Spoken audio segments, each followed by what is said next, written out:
Hello and welcome to today's webinar presented by Delubal Software. Today we'll be working in our structural analysis and design software, RFEM. The topic for today's presentation is NDS 2024 Mass Timber Design in RFEM 6. My name is Amy Hylake. I'll be your presenter. I'm the CEO of the US office and I'm located in Philadelphia, Pennsylvania. My colleagues Alex Baca and Siska Chora will be your moderators today, answering any questions you may have. They are both technical support engineers, also located in our Philadelphia office. We always want to encourage everyone to ask questions throughout this presentation. You can do so directly in the GoToWebinar dialog box as shown here. If by chance we don't get to all your questions, we will certainly send you a follow-up email afterwards. So regarding the content over the next hour today, we will begin with modeling the structure that you see here. But I'm going to utilize our building model add-on to activate some additional modeling tools that will be helpful for multi-story level structures. We'll talk about the CLT panel layup input, utilizing the multi-layer surfaces add-on. And then with mass timber, a very important topic is how all of these elements are connected together. So we'll talk about some of these special object input like line hinges, line releases, and member end releases. Now, we also have introduced some additional serviceability configurations more catered to the IBC. So we'll go over these improvements with our example today. We also have recently added fire design for both the CLT panels and the timber members according to the NDS. And finally, in addition to running the full analysis of this structure, of course, we're going to carry out the design according to the NDS 2024 for both the CLT panels and the timber members. So for those of you joining us today who are not familiar with our program setup, we do operate with this add-on concept. So RFEM 6 is the base program. This allows us to fully model the structure. We have access to all of the cross-sections and the materials from the various standards. We can apply loads. We can also integrate with BIM software, and we can get a full static analysis. So deformations, internal forces, support reactions are all provided by the base program. Now, specific to mass timber, we would also need the multi-layer surfaces add-on. So this allows us to build up these CLT panels to specify these specific layers. And we can either do this manually or by accessing our manufacturer database. The timber design add-on is also needed. So again, RFEM is providing the full analysis, but we want to take these internal forces and stresses and apply the NDS code equations for both the panels and the members to get those design ratios. Now, there are many other optional add-ons. Today, we'll talk a little bit about the building model add-on for multi-level story structures. We have the modal analysis add-on that might be used for the natural vibrations, the periods accelerations of our structure. But also, I want to emphasize that RFEM is not only used for mass timber, but also hybrid structures. So we have all the US and Canadian codes for concrete, steel design, aluminum, and so on. So with that said, we will begin today in our program RFEM. So when you create a new model, you're presented with the dialog box here, where you'll notice under the second tab are all of the available add-ons. You more or less create a software package that's specific for your project design. Now, for our example today, as mentioned, we do have the timber design activated. We also have the multi-layer surfaces add-on as well as the building model. Now, under the third tab here is where we will set the standards for, first of all, you'll notice the timber design, the NDS 2024, but it should be known that the minute that we activate this timber design add-on, for our load combinations that will be automatically generated, the program does require us to select here the ASCE7 wood. Now, this is really identical to the load combinations of the ASCE7 above it, but the wood allows us to take into consideration the creep factor, for example, and some additional load combinations from the IBC that involve this creep factor as well. Same concept here within this dropdown for NBC and NBC wood. Now, once we have set all of the relevant standards, we are brought here into the main program where we will begin modeling. So the first thing that I want to do is, I mentioned I had activated the building model add-on. Within the building model folder over here on the left, I can immediately begin by defining my building stories. So we right click here to create a new story definition, and the height of the first story will be 10 feet. And we can make a couple additional copies of this for a total of 3 stories with a 30-foot height. Now, within this drop-down box here in the building model add-on, this also gives us the ability to define here diaphragms. So we have rigid, semi-rigid, and what we call load transfer or flexible diaphragms. Now, I did cover the diaphragms in a previous webinar, the CSA 086 Building Design in RFEM 6, so you can refer to that recorded webinar if you're more interested in seeing these diaphragm options for mass timber. For today, I'm not going to apply any diaphragm. So for this, we'll just use the true stiffness properties of the floor, the panel elements, both in plane, out of plane, and for gravity and lateral loading. So once we have defined the stories here, we see back in RFEM just a graphical display of where those stories will occur. Now I'm going to right click down here in my drawing grid to edit it, and I'm going to make some modifications to the points. I'm going to set this as 25 points on either side of the origin. I also want to set the drawing grid 30 feet in the Z direction, the vertical direction. So now we see that drawing grid placed up here at the top. So we could move forward then with our CLT surface modeling with an individual surface element or member modeling. But because we have activated the building model add-on, we now have released into the base program here some useful tools for modeling for repetitive multi-level story structures. So what we want to begin with is a new rectangular floor to define here our first CLT panel. So we're presented with the dialog box where we need to immediately define a new thickness. So we create a new thickness definition, and within this additional dialog box, we want to set the thickness type here to layers. Now layers is only available because we have activated that multi-layer surfaces add-on. Without that add-on, we would not have access to this. So under the second tab, this is where we can begin to define our CLT layup. And there's one of two options here. We'll begin with the first where we can manually create this layup. So within the dropdown, we can create here a new material. And within this additional material dialog box, we can access the material library, where over on the left, we can filter to the United States, to timber, and also to the new 2024 NDS. And then here we have all of the materials as well as the submaterials directly from the code. So if we just pick one arbitrary material here for our example, we click OK. But before we move forward, there's a couple additional modifications that we need to make here specific for CLT. The first is to modify the material model here to linear elastic for surfaces. So we want to be able to define here that this has two strengths in two different directions for this 2D surface. Now, additionally, we would activate here the user-defined material, and under this second tab, although all the material properties were brought in, I can now set the modulus of elasticity in the weak axis direction equal to 0. Again, quite common for CLT. So once we have made these modifications here, we see the material populate, and I can go ahead and give the layer a thickness of 1.5 inches. My second layer will be the same material, also 1.5 inches, but I'm going to set the orientation 90 degrees here. And this is all based on the surface's local x-axis. So this is the entire intent of CLT, is that we create these layers that are oriented 90 degrees from one another. And for my final layer here, and thickness. Now, once we have created this layup, we can use it to save directly to our library and to pull open in any other RFEM models in the future. Now, the second option here is to go ahead and delete this user-defined option and to access directly our manufacturer library.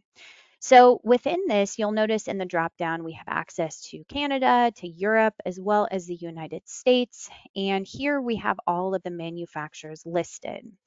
So these manufacturers have directly given us their CLT products that you as the user can select here. So for example, we will select Mercer Mass Timber for today. We'll filter to the 7-ply layup, and then we can select our relevant product. So when we click OK, you'll notice that all of the materials that were provided from the manufacturer are automatically populated here, as well as the thicknesses.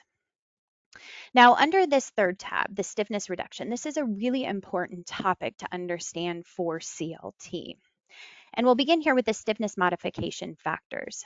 Now, K33 is going to be the torsional stiffness reduction factor, while K8A is going to be the in-plane stiffness reduction factor. And it's quite common for these manufacturers to not place glue at the narrow edges of these boards for each of these layers. So inevitably, we will not have force transfer in those directions. So we want to apply these additional modification factors here to the panel. Now, when we refer to all of the standards and references here in North America, none of them really touch on this topic here. You will notice that they are automatically set when we use the manufacturer library, because the manufacturer has given these to us. But if you have manually created your CLT layup, you would want to go in and modify these. And because we have no reference here in North America, we may refer here to the EC5 and in particular the Austrian Annex.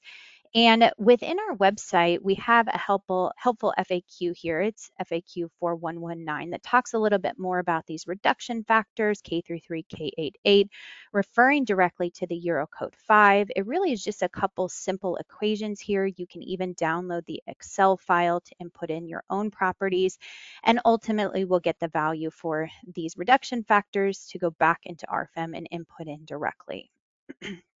Now, moving on to K44 and K55. These are the shear stiffness adjustment factors shown here. And you'll notice these are set to 1.0.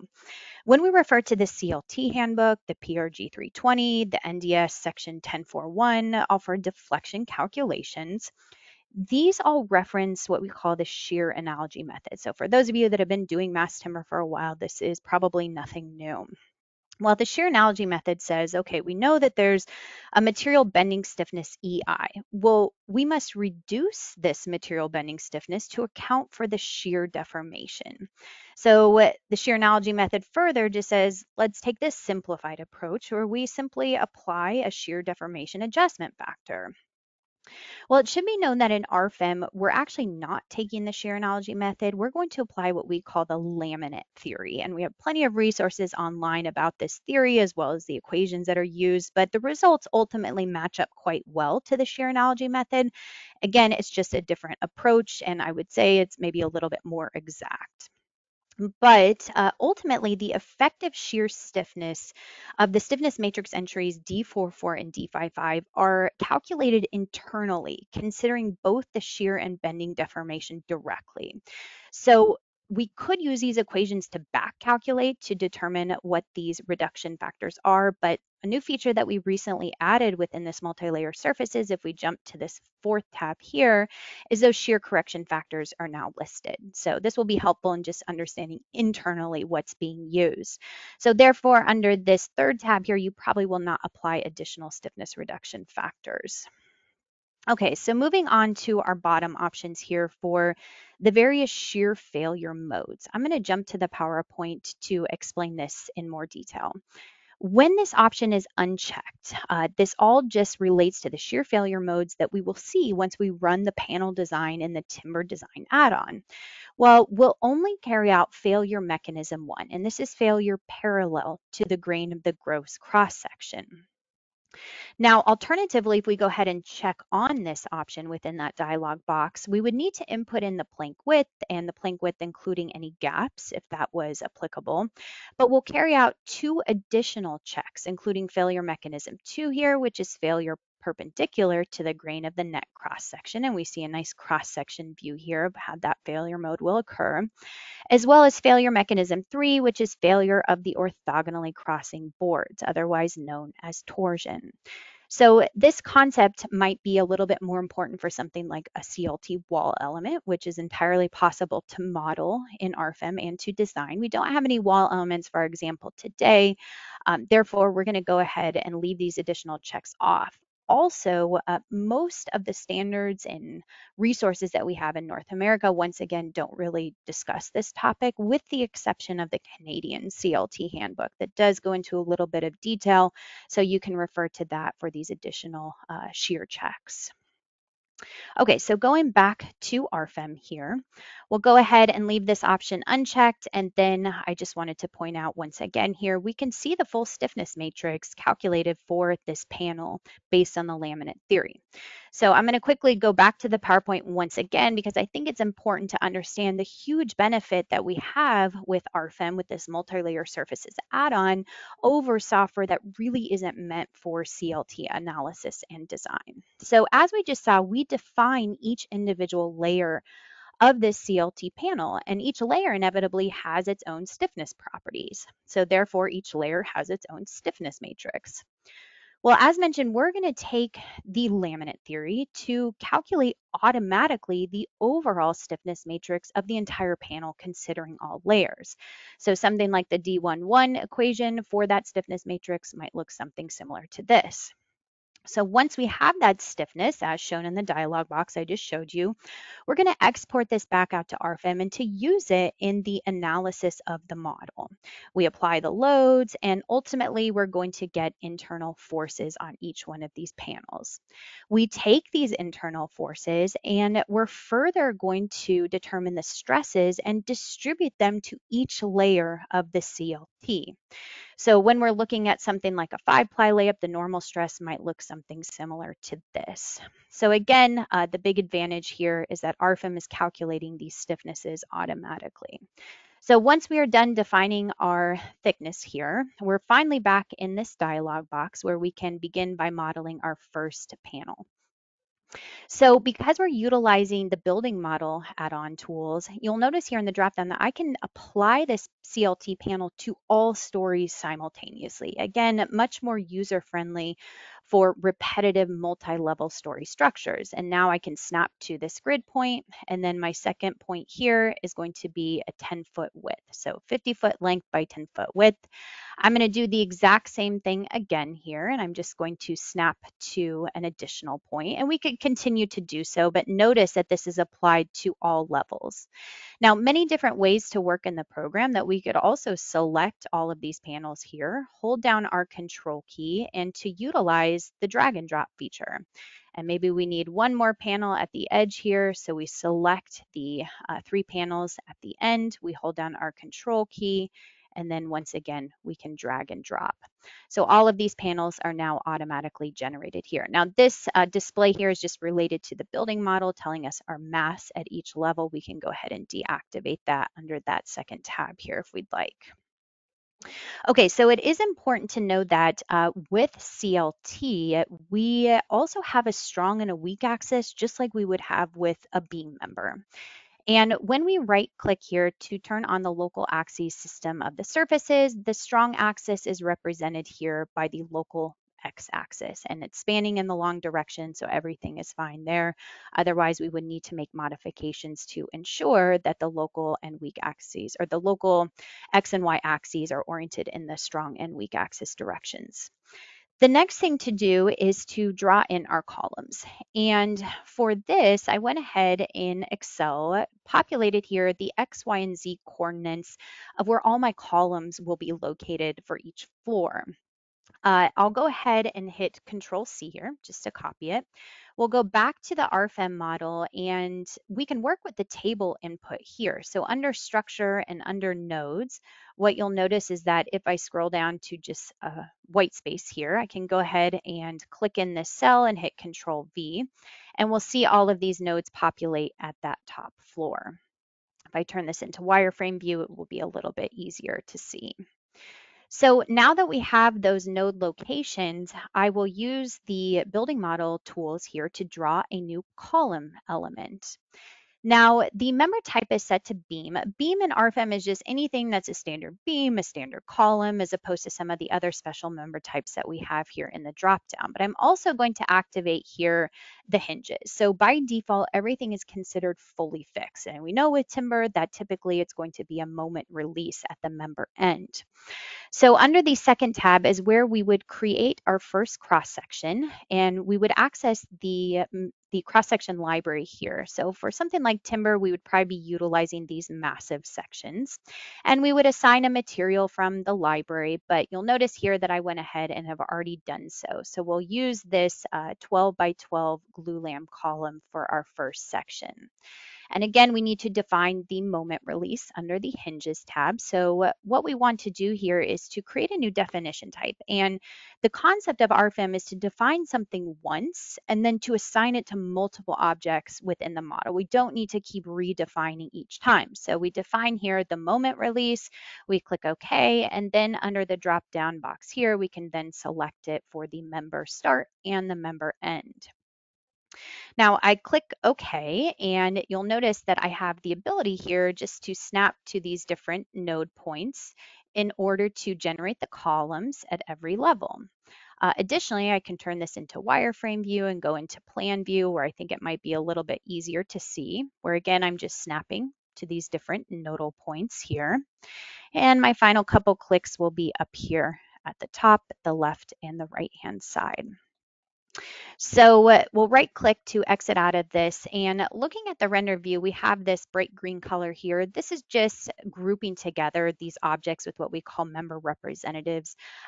Very user-friendly feature, we're just not utilizing it in today's example, so I'll go ahead and turn it off graphically. Now, I want to emphasize here that, again, hybrid structures are entirely possible. We're not limited to just mass timber. So, for example, if I want to make changes here to my lower level columns, I just highlight them all, I double click, and I'm going to turn off the hinges so I have a fully fixed connection. And under this section, I'm going to toggle these to an already existing concrete section I've defined with 4,000 PSI concrete. I click OK, and now we see those concrete columns generated at the base here, connecting directly to the CLT panel above it. The next thing to do is to draw in our shear walls. And again, emphasizing here hybrid structures, we will draw in some concrete shear walls, but CLT shear walls are entirely possible as well. So we'll utilize the building model wall here. So this brings up the new dialog box where we would, similar to our CLT panels, define the thickness. I've already specified here 4,000 PSI concrete, 8 inches thick, so nothing further to do, but just to simply select it in our dropdown. And then I'm just clicking on these different nodes here to generate the wall elements automatically at each level. So we right click here, and then we have that concrete core. Now, we do need to specify the openings though at the first and second level, because currently we have the CLT panels intersecting with these concrete walls without any opening drawn. So I'll begin by going into a plan view for this, and I'll turn this into wireframe view. What I want to do is in the white space, if you right click, you'll notice the auto connect lines and members is turned off. This just means that things won't automatically create a node where we have an intersection. Rather, I'm going to use this tool up here so that I can manually create those nodes at intersecting lines, which I'll do so within the wall and the CLT elements. Now we have a little bit of a strange symbol shown here graphically. This just has to do with the building model add-on called surface cells that we can go ahead and deactivate as we won't be using them today. But now we need to draw in a new opening. So utilizing the building model tools, we have here a rectangular floor opening, but I don't want to apply this to all stories. Rather, we're only applying this to the bottom 2 stories. So many different ways to work here, but for me, I'm just going to specify here 2 openings, one for the panel on top and one for the panel on the bottom. I right click, and then we can see here in a rendered view how the opening was not applied to this top level, but the openings were applied to these lower 2. Now, the final thing to draw with our elements is our beams. So in a similar fashion, I will go here to draw a new beam element. The dialog box here looks similar to the columns. We want to apply hinges and eccentricities. I've already defined here a glulam section. It's going to be 10 inches by 18 inches with the glulam material. Remember, I've already defined here the member end release, so we can simply select it from our dropdown. but the eccentricities. So assuming that we want to draw these beams that will be supporting the underside of these CLT panels, we maybe want to apply an eccentricity in the model. So we need to create a new eccentricity definition where I can tell the program to take this top point of my beam and I can offset it from an existing object within the model. So I can select here, for example, one of my surfaces, and we'll select surface number 1 up here at the roof. And I'm going to offset this eccentricity based on the bottom point of the surface. So why would we want to use these offset options, transverse from another object? Well, if we go back in and change this panel to the CLT panels to a 5-ply, or we go in and decide we need to make section changes to our beam, these eccentricities automatically update rather than manual eccentricities that we have to go in and adjust each time. So now that this definition was defined, I can apply it at both the member start and the member end. I click OK. I do want to apply this to all stories. Then I can zoom in here and I can just snap to the top corner points here of my column. And you'll notice that these beams are automatically generated at all levels. Now, again, I'm going to go into a plan view here, and I'll turn this into wireframe to continue drawing these beams. You'll also notice that it's not a problem that we're spanning these beams over multiple panels. And once we're done in the global Y direction, we want to go ahead and create some transverse beams in the global X direction. And then we have one more click down here at the bottom. So once we're done modeling here, I'll go ahead and exit out of this tool. We can turn this back to a rendered view, and now you can zoom in here and see this eccentricity defined, taking into consideration the thickness of the panel as well as the depth of the beam. All right, so finally we want to support this structure. We'll just apply a new nodal support. We're going to take advantage of the already defined fully fixed nodal support. I click OK, and then I'm going to highlight over the base of my columns. I'm going to zoom in here and apply it to these additional 2 columns.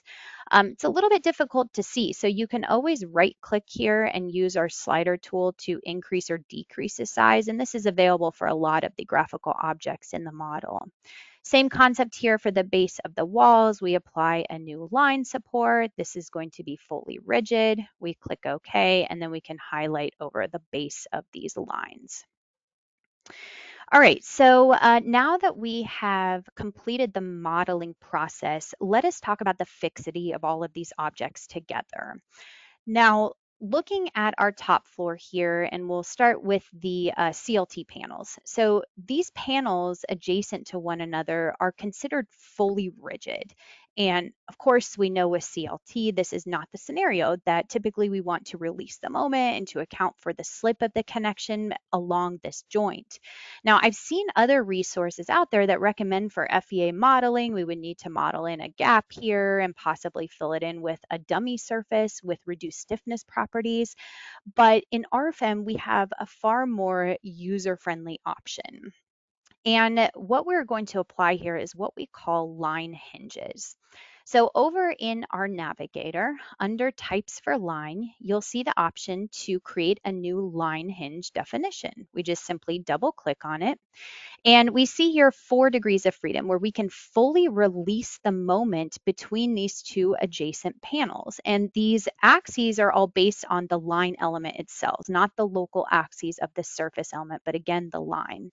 Now, in addition, we can account for the slip of this connection. So in the direction along the length of this joint, we maybe want to account for the slip.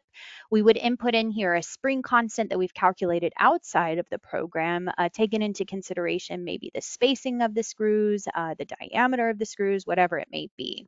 So for our example today, we'll just use an arbitrary value of 150 kips per square foot, but you can also add this translation fixity here to account for the slip in the local Y direction of the axes. But for my panel to panel connection, let's just say we want to consider it along the length of the joint.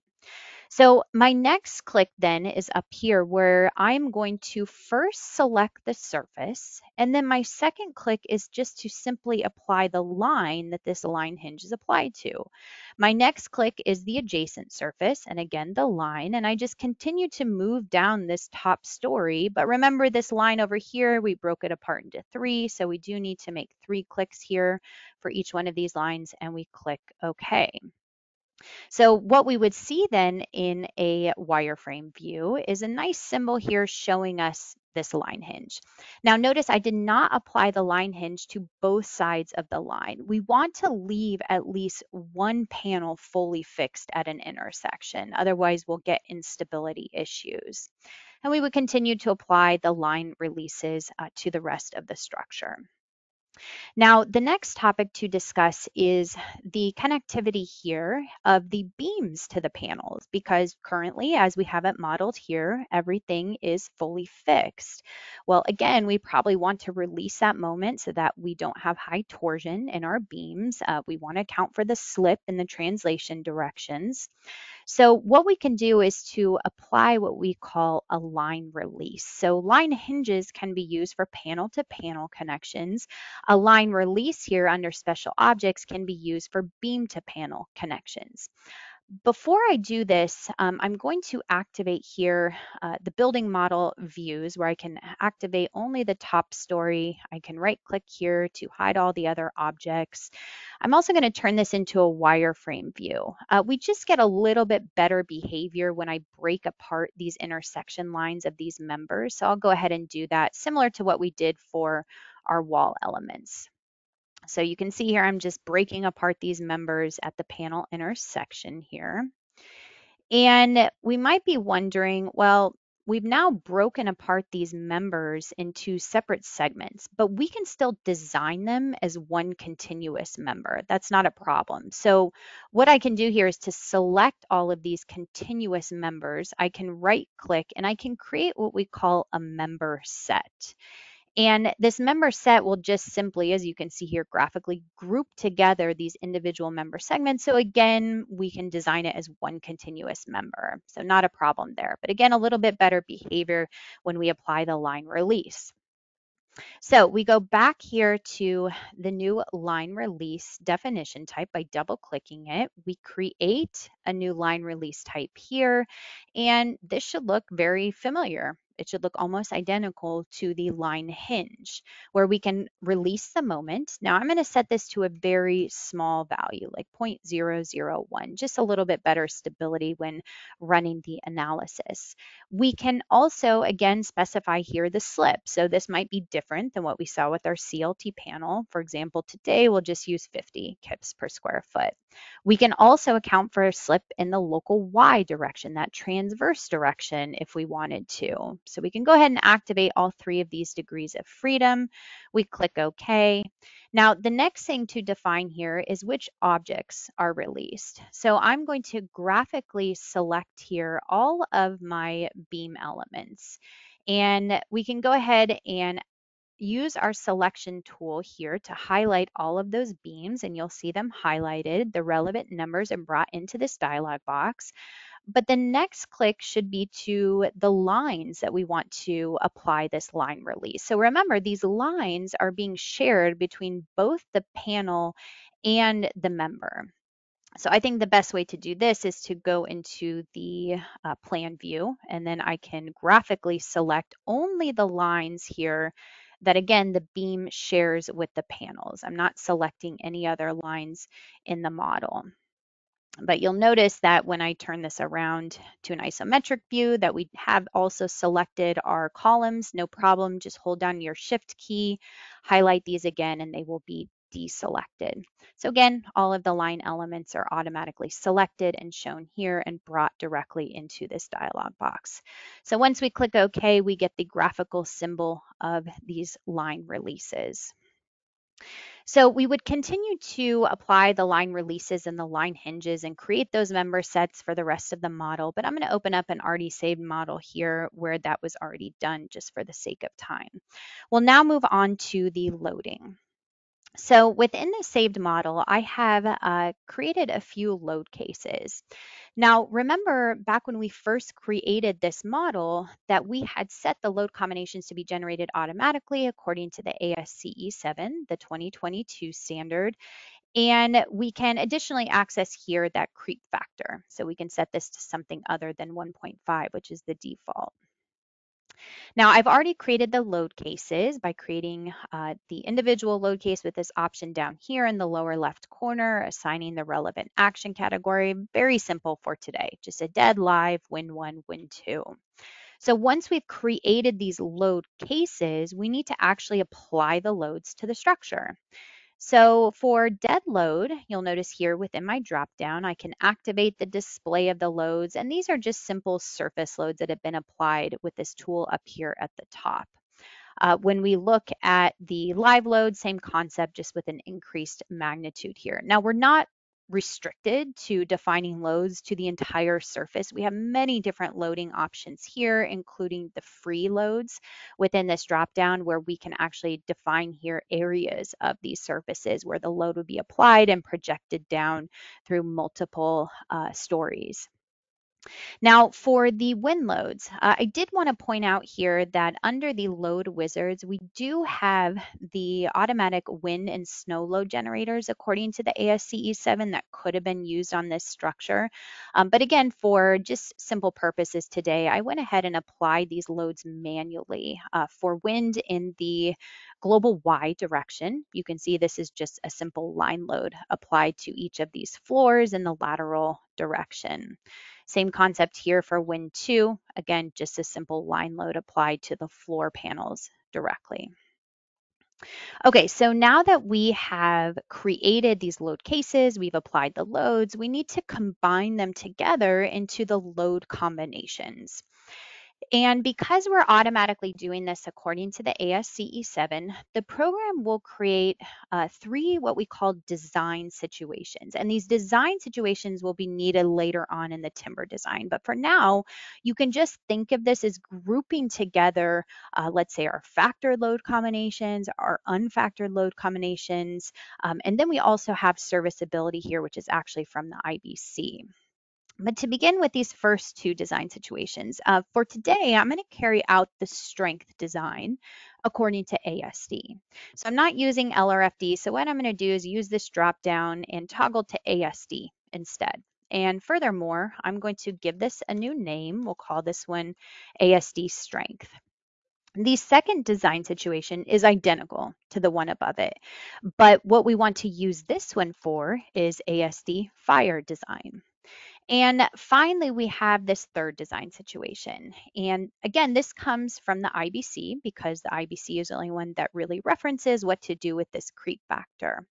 Now, we've made some improvements here. So I think our existing users who are joining us today will be quite happy to hear this. But previously, this is pretty much the old way of how we used to create this serviceability design situation that we would group all of these load combinations from the IBC together. Well, this was a little bit limiting in our limiting deflection ratios that we could set. So let me go back to the PowerPoint to explain further. When we refer to the IBC, and we'll go ahead and choose the 2024, the deflection limits are set forth in table 1604.3 that we see here directly in the PowerPoint. And the IBC tells us that we should have different limiting deflection ratios depending on the loading. So we have live or live roof, we have snow or wind, and we also have dead plus live. And furthermore, that the limit set here may depend on the element type. So floor members might have different limiting deflection ratios as opposed to roof members. Well, in RFEM 6, again, we used to just kind of group all of these load combinations together, which limited us to only setting one deflection ratio here. But now we've introduced additional design situations to separate these out that we'll look at in just a minute. Furthermore, once we assign the serviceability configuration to these panels and to these members, we'll see how we can actually input in these values here. And finally, we've always had the ability in RFEM 6 to assign different configurations. Again, something that is a floor element is going to have a different limiting deflection ratio than maybe the roof. So let's go back to the example to see how we can apply that today. Again, we don't want to group all of these together, so I'm going to use my drop down to select here my design situation for live or live roof. Well, I'm going to make a copy of this, and I'm going to modify this to snow or wind for that second design situation for serviceability, and we do it once again a third time with dead plus live taken into consideration that creep factor. So once we go to the load combinations, this will just simply output the individual load combinations belonging to each design situation. So we'll see here the group of the first set of load combinations belonging to ASD strength. The second group here, again, ASD also, but we're going to use these for fire design. And then we have the individual load combinations that will be used for serviceability belonging to those IBC design situations. Okay, so now that we are done setting up the load combinations for the structure, we can apply what we call the configuration settings. So we're technically ready to run the analysis, but the intent today is to also carry out the design according to the NDS. So we've already activated the timber design add-on, and I'll begin here with the surfaces. And I'm going to just highlight all of them, double click to edit. And down at the bottom, you'll notice here that we have this design properties checkbox. So when this option is unchecked, this essentially tells the program I'm not interested in design in the timber design add-on. Rather, I just want to carry out the analysis. But when we check this option, we're going to further have these additional tabs at the top that are specific to the NDS for the actual design process. So we just simply need to move through these tabs one by one, and we'll begin here with the design configurations. So here you'll notice that we have configurations for these panels for strength, for serviceability, and for fire. This is exactly just like how we set up our load combinations. So we'll begin here with the strength. So we go in to edit the strength configurations and we jump to the surfaces tab. Now, really not much to talk about here. You will notice this conservatism factor for CLT panels for the strength design. This just comes from the PRG 320. This is a 0.85 factor that should be applied to the strong layers only for bending. But also notice that the members are also given here within this same configuration. So again, just some options that we can turn on and off for member strength design.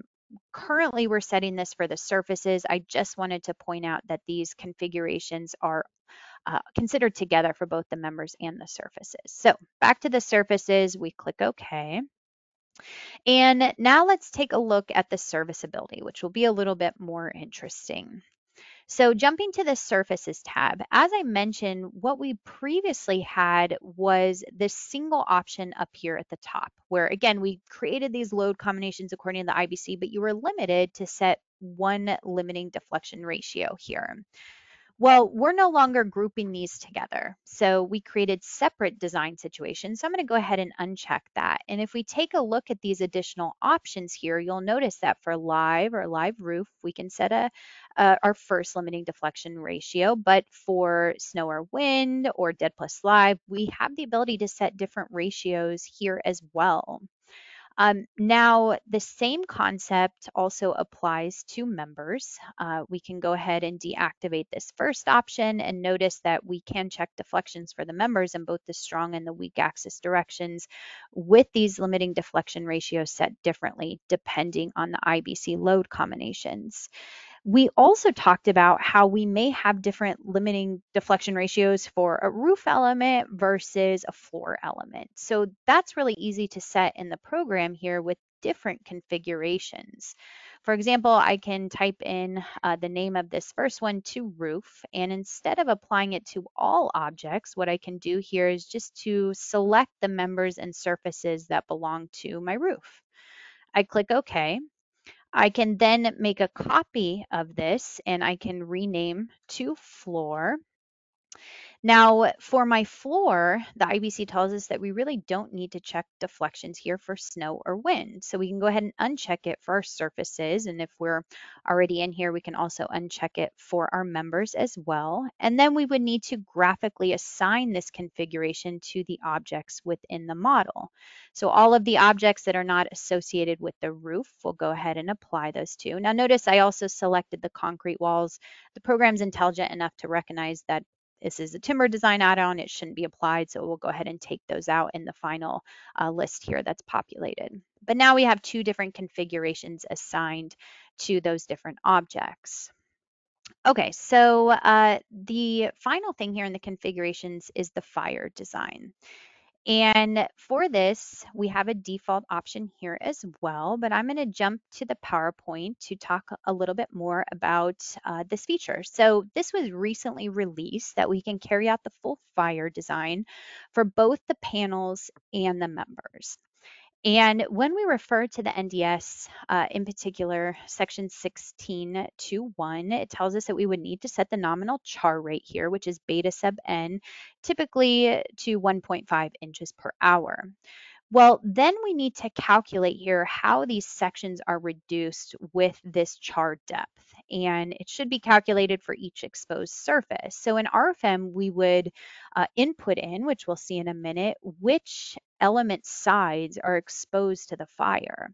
We then refer to the equation shown here in chapter 16 for both members and surfaces to calculate what this char depth is to determine the new reduced cross section.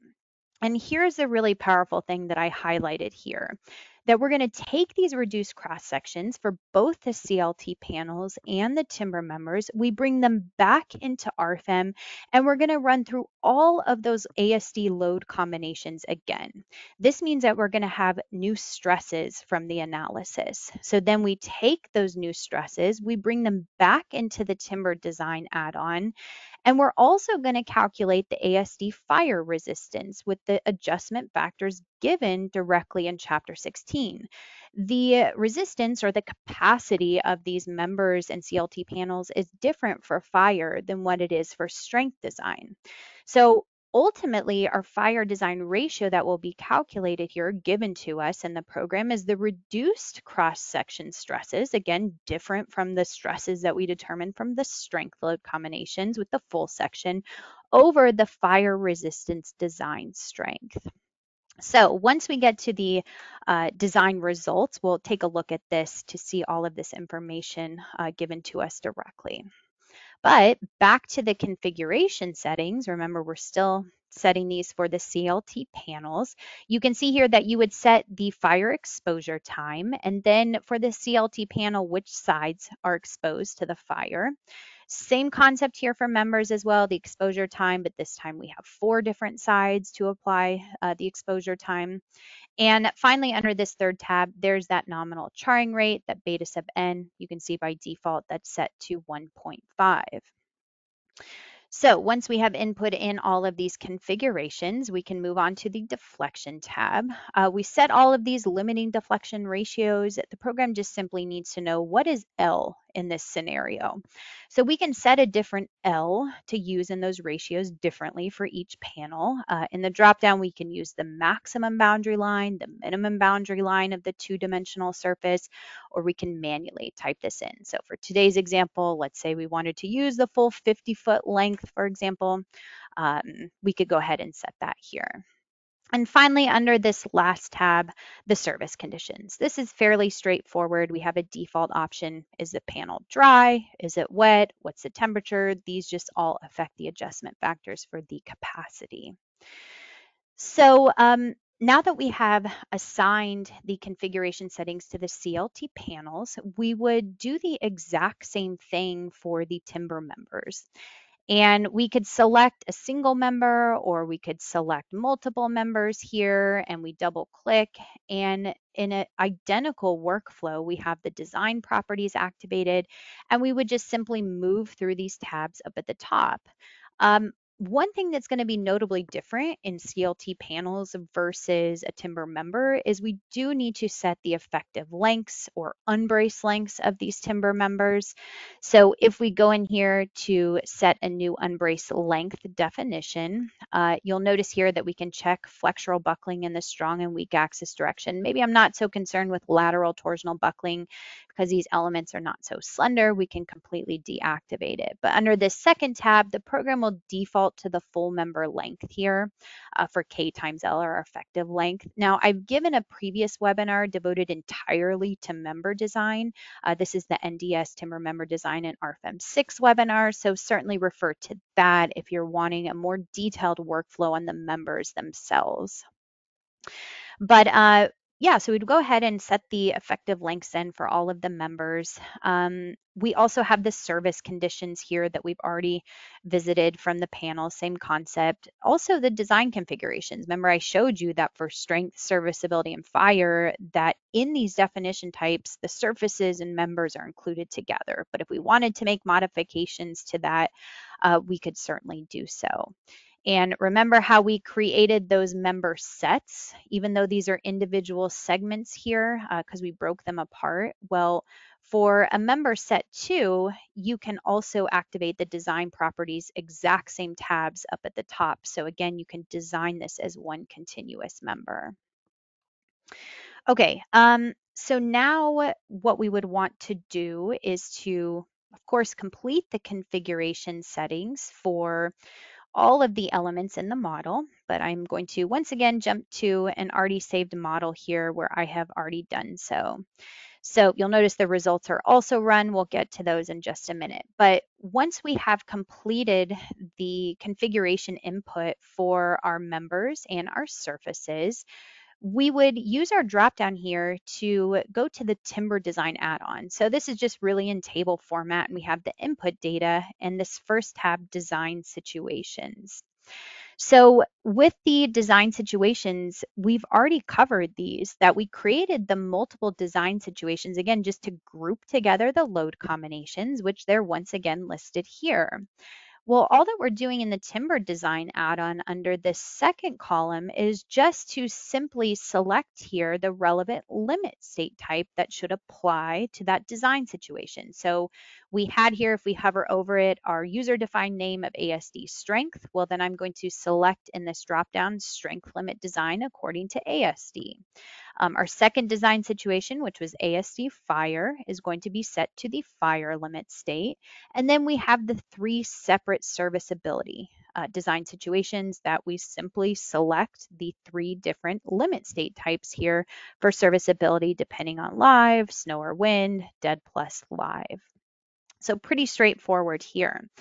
Under the second tab, the objects to design. Now, by default, everything is automatically selected here, or we could go in and tell the program, okay, let's go ahead and design all the members I have highlighted here. Remember the member sets as well as the surfaces. So we can individually select objects as well. The other nice feature that, again, our existing users might be happy to hear is that if we go into the timber design global settings here, this is a new checkbox down at the bottom. So previously, if you make any change to the model in terms of the design input, like an effective length, for example, for a single member, this will delete all the timber design results. Well, if we uncheck this box here and we just make a small change to an effective length for one member, that will only delete the results for that one member, not for all of the rest of the elements that are not effective. So this could certainly be a benefit here and a little bit of a time saver to not rerun that calculation. Okay, so now that we have set this information in the timber design, what we would then go to is calculate all, which again, I've already done so within this model. So the results are immediately presented to us within the timber design add-on here in the navigator, this 4th tab. We have the ability to jump to the design ratios on the surfaces. So these are our CLT panels. And furthermore, I could jump to this specific tab here, the design ratios by surface. Now, notice that within the table, I'm currently looking at this surface down here at the bottom. I'll go ahead and turn this to wireframe view. We'll turn off the display of the members. And within the table format for this single CLT panel, we have our group of strength design checks listed first. We have all of our fire design checks listed second, and then we have our serviceability or our deflection checks. Now, every single design ratio is listed here, as well as the layer and the top versus the bottom versus the middle of the layer. Now, if you're not interested in seeing all of this information, you can just simply use this drop down here to filter to the max design ratio for each surface. But focusing in here on the design check details, so we'll go ahead and launch this for shear in the YZ plane. It's a very common question, can we check rolling shear? Yes, we can. So this would be shear in the YZ plane. And you'll notice when I launch these design check details, we can see the demand stresses, the capacity of the CLT panel, and ultimately the design ratio that's given to us here. Some additional options in table format. Now, if we are interested in further seeing how these stresses are distributed to each layer, we can go ahead and activate this button up here at the top. And you'll notice that we can choose within this dropdown the design ratio, or we can activate here the stresses for our 7-ply layup. So we're currently looking at a cross-section view here. Well, within this dropdown, we can view the normal stresses, but we're currently looking at rolling shear, so we can choose tau YZ, in other words, the shear stress here.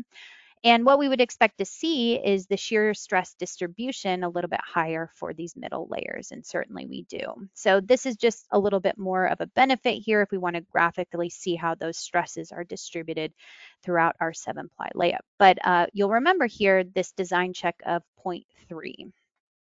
Well, if we jump now to the fire design for that exact same rolling shear check, we can once again launch the design check details.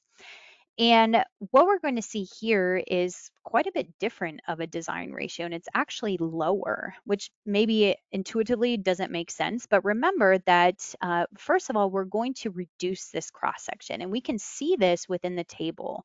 We can actually see which layers have been fully reduced or partially reduced due to the fire. But the capacity of these CLT panels is also going to be different than the strength design checks because we refer to chapter 16. So all of these numbers are given to us here, and we can see ultimately how this design ratio differs from the strength design check. What's really cool too is that you can activate here the charring depth time diagram that on the x-axis here will show you as a function of time up to 1 hour, because that's what I set for my fire exposure time, how the cross section of this CLT panel is reduced. And ultimately at the end of 1 hour, these are the layers here, whether they're fully or partially reduced, that we export back out to RFEM to rerun the analysis to determine the new stresses for this reduced cross section.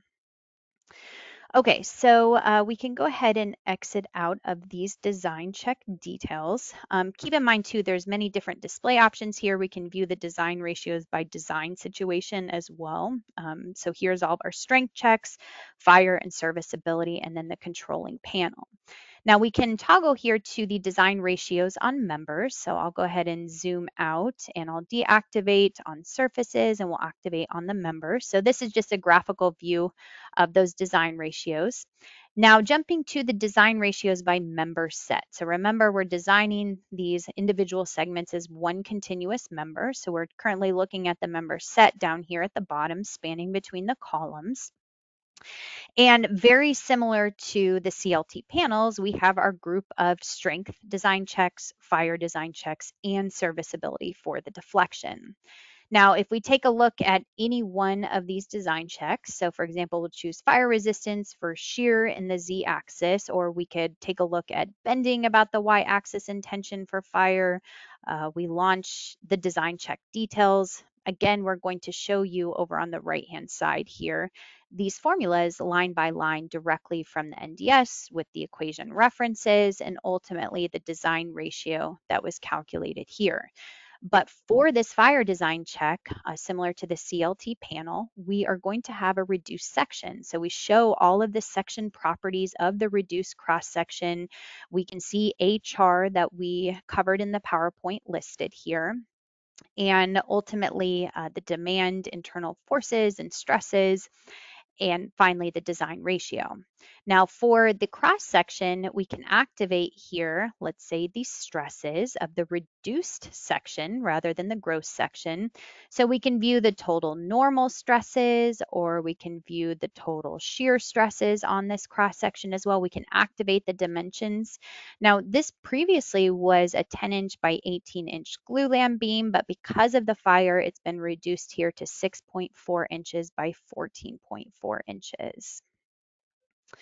Okay, so that should give you an overview of the timber design add-on. I just want to quickly back up in the final minute here just to mention that we also have the static analysis. So remember, this is from the base program itself, and that everything that we looked at was specific to the NDS. But if we back up and jump to the static analysis and maybe one of our load combinations like dead plus live here, we can turn on information like the global deformation. So we can view just a simple deformation of the structure from the static analysis. Furthermore, we can activate here the member internal forces. So we can turn on the axial forces for our columns, or maybe we want to view the bending moments on the beams. And finally, we have here the ability to activate the stresses on the surface for all of these load combinations. So what's really powerful about the CLT panels and utilizing the multi-layer surfaces add-on is that we can view these stresses. But notice when I activate here the layer side, I can turn on the top, bottom, or the middle of any one of these layers, and I can further select the individual layers. So for example, if I'd like to see the normal bending stresses in the X direction of these surfaces, I can activate here layer number 1 and the top. If I'm interested in the negative bending, I would activate here layer number 7, and I would choose the bottom of the surface. And over here in our panel is where we can see how those colors match up to the actual values. And all this information is also given in table format as well. We can view the results by surfaces here, including the basic stresses. We can turn on and off the different options for top versus bottom of these stresses, depending on the layer types, export them out to Microsoft Excel with the click of a button here to do further sorting. So whether it's the design or just the static analysis itself, pretty complete here with our mass timber structure in the output. Okay, so we will go back to the PowerPoint today to conclude our webinar. If you really liked what you saw today and you'd be interested in discussing RFEM further for your mass timber design structure or any other material, certainly reach out to our team here in Philadelphia. We could set you up with the trial version. We could do even a specific catered online demo to your project types, whatever it may be. You can use this QR code here, which is in the handout in the GoToWebinar, or you can directly contact our Philadelphia office with the information shown at the bottom of the screen with our phone number, and our email is info-us@delubal.com.